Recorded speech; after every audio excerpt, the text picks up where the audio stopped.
এই অধ্যায়ে আমরা ফটোশপ 8.0 ভার্সনটি ব্যবহার করে কিভাবে একটি ওয়েব ফটো গ্যালারি ক্রিয়েট করতে হয় সেটি দেখব। তো আমাদের ওয়েব পেজের জন্য বিভিন্ন ধরনের স্টিল ইমেজ, অ্যানিমেশন এবং এই ধরনের ইন্টারঅ্যাক্টিভ গ্যালারি ক্রিয়েট করার প্রয়োজন হতে পারে। দেখুন আমরা একটি ওয়েব গ্যালারি তৈরি করেছি, গাড়ির গ্যালারি, গাড়ির ইমেজ দিয়ে। তো এই গ্যালারিটিতে দেখতে পাচ্ছি যে প্রিভিউতে যে অটোমেটিক্যালি বিভিন্ন ধরনের গাড়ির মডেল শো করছে, স্লাইড শো হচ্ছে। তো এটি নির্দিষ্ট ছোট ছোট যে থাম্বল বাটন রয়েছে, এগুলি যে কোনো একটি ক্লিক করলে সেই গাড়িটি আমরা এখানে প্রিভিউতে দেখতে পাবো। যে কোনো একটি গাড়িতে ক্লিক করলেই দেখুন এবং স্লাইডার ধরে ডান পাশে এসে যে কোনো গাড়িতে ক্লিক করলে সেটি আসবে।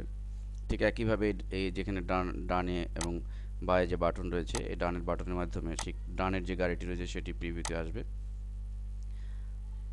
এবং কোনো কমান্ড না দিলে, ক্লিক না করলে অটোমেটিক্যালি এটি শো হতে থাকবে।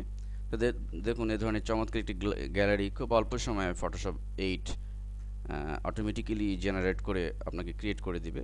তো এটি কীভাবে করতে হয় এটি আমরা এখন দেখব।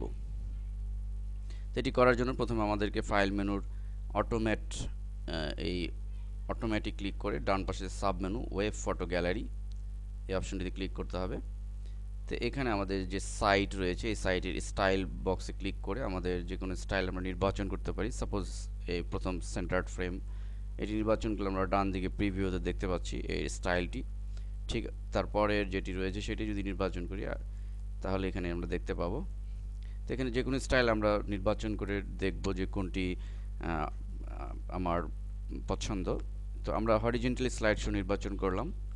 এরপর আমাদের যে কাজটি করতে হবে, যে সোর্স ইমেজের এই ব্রাউজ বাটনে ক্লিক করে আমাকে যে ফোল্ডারে বা যে ড্রাইভে আমার ইমেজগুলো রয়েছে, তো সেখানে আমাকে স্পেসিফিক করে দিতে হবে। তো আমরা ড্রাইভ ডিতে আমাদের যেহেতু গাড়ির ইমেজগুলো রয়েছে, তো কার বাটনে ক্লিক করে আমরা স্পেসিফিক করে দিলাম, দেন ওকে বাটনে ক্লিক।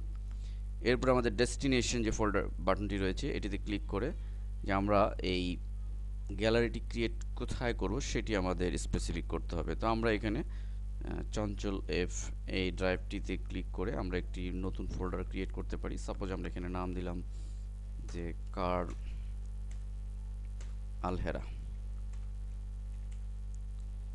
আলহেরা নামে আমরা একটা বাটন ক্রিয়েট করে ওকে বাটনে ক্লিক করলাম।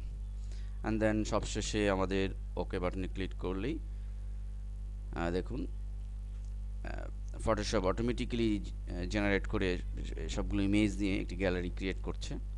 তো এখানে ইমেজের সংখ্যা যত বেশি হবে আপনার এটি ক্রিয়েশনের সময় তত বেশি লাগবে।